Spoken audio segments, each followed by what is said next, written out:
Dear students, welcome you once again to my online class. দেখো, আজ একটা গুরুত্বপূর্ণ বিষয়ে আমরা এই ক্লাসটি নিতে চলেছি। এই ক্লাসটি হলো কলকাতা বিশ্ববিদ্যালয়ের সিক্সথ সেমিস্টার LCC 2 ইংলিশের ক্লাস, অর্থাৎ কম্পালসারি ইংলিশের ক্লাস সিক্সথ সেমিস্টারের। দেখো, আজকে আমরা ইন এ কান্ট্রি কটেজ, এই কবিতাটি খুব ইম্পর্টেন্ট। এখান থেকে এবছর একটা বড় প্রশ্ন আসবেই আসবে। স্বাভাবিকভাবে তোমাদের জন্য আমি এই এই এই এই কবিতাটি থেকে এমন একটি প্রশ্ন উত্তর সহ তোমাদের সামনে হাজির করছি, যেটা তুমি করলে যে কোনো বড় প্রশ্নের উত্তর এখান থেকে লিখতে পারবে। অর্থাৎ তোমরা যদি এই প্রশ্নটি উত্তর সহ করে নাও, তাহলে এই কবিতা থেকে যে প্রশ্নই দিক না কেন তোমরা এই উত্তরটি লিখতে পারবে।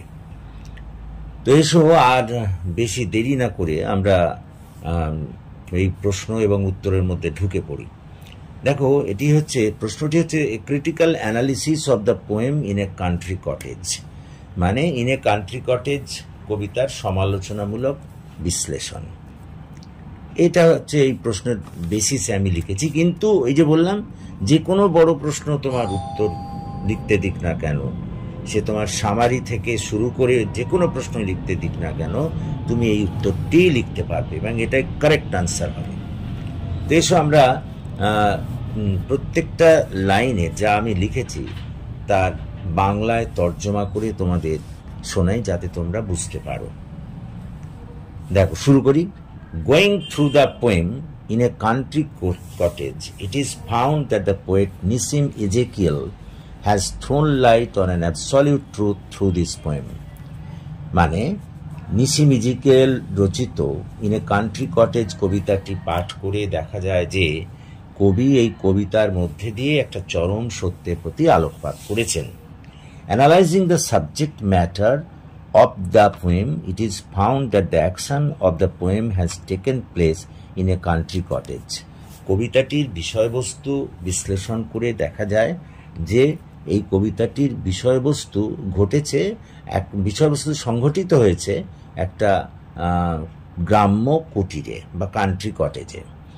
The poet has mentioned a particular night, কবি একটা নির্দিষ্ট রাতের কথা উল্লেখ করেছেন, যখন a lizard came out on the wall of that country cottage, যখন ওই গ্রাম্য কুটিরের দেওয়ালে একটা টিকটিকির আবির্ভাব ঘটেছিল।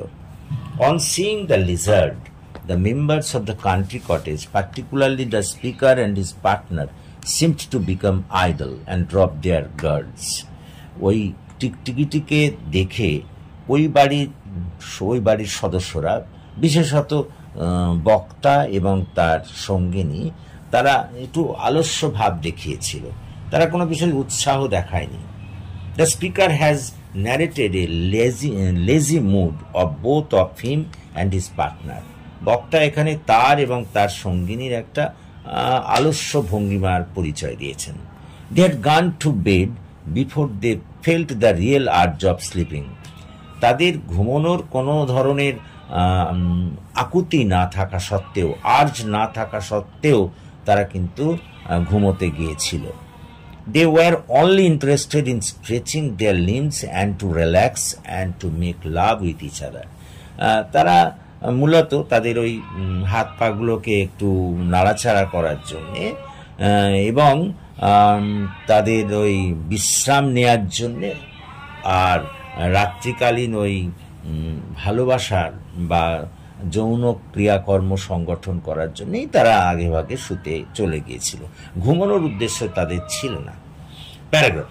অন দ্য আদার হ্যান্ড, অন্যদিকে, দ্য লিজার্ড লে উইদাউট এনি মুভমেন্ট, হ্যাঁ, এই অন্যদিকে ওই টিকটিকিটি দেয়ালে একেবারে অনড় অবস্থায় ছিল।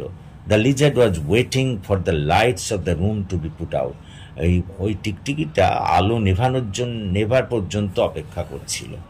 After that a complete darkness would fulfil the room, এরপরে ওই ঘর অন্ধকারে ভর্তি হয়ে যাবে। And the cockroaches would come out in the darkness from their hiding places, এবং আরশোলারা তখন ওই অন্ধকার ঘরে তাদের লুকানো আস্তানা লুকানো আশ্রয়স্থল থেকে বেরিয়ে আসবে বা লুকানো আস্তানা থেকে বেরিয়ে আসবে এবং and then the lizard would hunt them, এবং তখন টিকটিকি তাদের শিকার করবে।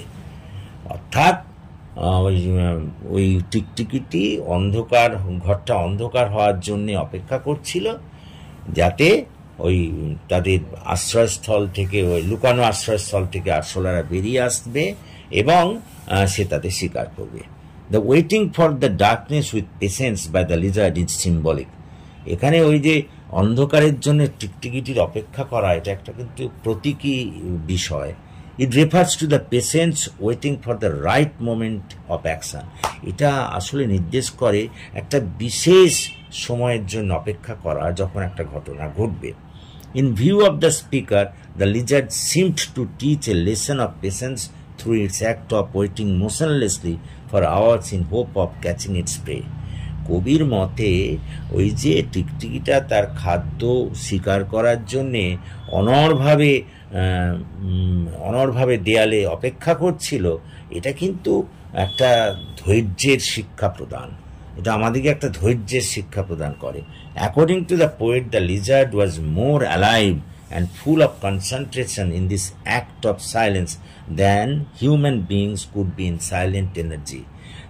কবির মতে যে নীরবে ওই টিকটিকিটি যেমন তার একাগ্রতা এবং তার সজীবতা দেখিয়েছে, এরকম মানুষরাও কিন্তু দেখাতে পারে না। Paragraph: The speaker and his companion were aware of the ability of the lizard. বক্তা এবং তার সঙ্গিনী কিন্তু ওই লিজার্ডের দক্ষতা সম্পর্কে যথেষ্ট সচেতন ছিলেন। They could not witness the hunting of the cockroaches by the lizard for darkness in the room and as they fell asleep. অবশ্য তারা ওই টিকটিকির আরশোলা শিকার দেখতে পারেনি, কারণ ওই অন্ধকার নেমে এসেছিল এবং তারাও ঘুমিয়ে পড়েছিল। But they were sure that the lizard would not live without accomplishing its hunting, এবং তারা একেবারে নিশ্চিত ছিল যে ওই টিকটিকি সব আরশোলাকে খেয়ে পরিষ্কার না করে ছাড়বে না। অর্থাৎ টিকটিকিটি যে সব আরশোলাকে খেয়ে পরিষ্কার করে ছাড়বে, এটা তারা নিশ্চিত ছিল। Paragraph: the next morning when all the members of the house অ্যাওক, পরের দিন সকালে যখন সব সদস্যরা ওই বাড়ির জেগে উঠল, they found that the lizard had done its job well and left the place. তারা দেখলো লিজার্ড তার এই টিকটিকিটি তার কাজকর্ম সেরেছে, চলে গেছে। The lizard in this poem taught human beings important lessons on patience, determination and will power. স্বাভাবিকভাবে ওই টিকটিকিটি এখানে মানুষকে শিক্ষা দিয়েছিল ধৈর্য এবং তাদের স্থির লক্ষ্য এবং তাদের ইচ্ছা শক্তির উপরে। প্যারাগ্রাফ: সো ইন কনক্লুশন, সেই কারণে সিদ্ধান্তে, it can be said without any hesitation, নির্দ্বিধায় কথা বলা যায়, that the poet Nissim Ezekiel has thrown light on this truth, যে নিসিম এজেকিয়েল এই সত্যের প্রতি আলোকপাত করেছেন, as far as patience, determination and will power are concern. অর্থাৎ ধৈর্য, দৃঢ় প্রতিজ্ঞা এবং ইচ্ছা শক্তির ওপর তিনি এখানে একটা চরম সত্যের প্রতি আলোকপাত করেছেন। তার মতে পাওয়ার অ্যান্ড কনসার্ন, তার মতে an ordinary Lizaad is superior two human beings. তার মতে একটা সাধারণ টিকটিকি আমাদের চেয়ে মানে মানুষের চেয়ে অনেক বেশি উচ্চে। And we have to learn this things in our life from the lizard. আমাদের এই সব জিনিসগুলো অর্থাৎ ধৈর্য, দৃঢ় প্রতিজ্ঞা এবং ইচ্ছা শক্তির বিষয়গুলি আমাদের ওই টিকটিকির কাছ থেকে আমাদের জীবনে শেখার আছে। ক্লিয়ার? সুতরাং এই হচ্ছে, বুঝলে, এই কোশ্চেনটির বঙ্গানুবাদও আমি তোমাদের করে দিলাম। আশা করি তোমরা বুঝতে পেরেছ, এবং যদি তোমরা বুঝতে পারো তাহলে প্লিজ আমাদের এই ক্লাসের কথা বন্ধুবান্ধবদের মধ্যে শেয়ার করো, তাদেরও এই ক্লাসে যোগদান করতে বলো। এবং তোমরা যারা এখনও আমার এই চ্যানেলটিকে সাবস্ক্রাইব করোনি, প্লিজ সাবস্ক্রাইব মাই চ্যানেল। আমাকে এগিয়ে আসতে সাহায্য করো এবং আমার দিকে সাহায্যের হাত বাড়িয়ে দাও, যাতে আমি তোমাদের আরো ভালো করে কাজে লাগে। ক্লিয়ার? আশা করি তোমরা বুঝতে পেরেছো, এবং যদি তোমরা বুঝতে পারো তাহলে প্লিজ এই ক্লাসের কথা তোমাদের বন্ধুবান্ধবদের মধ্যে শেয়ার করো এবং তাদেরও এই ক্লাসে যোগদান করতে বলো। এবং প্লিজ আমার এই চ্যানেলটিকে সাবস্ক্রাইব করো, যাতে আমি আরো এগিয়ে আসতে পারি এবং তোমাদের আরো বেশি করে সাহায্য করতে পারি। So that's all for this day.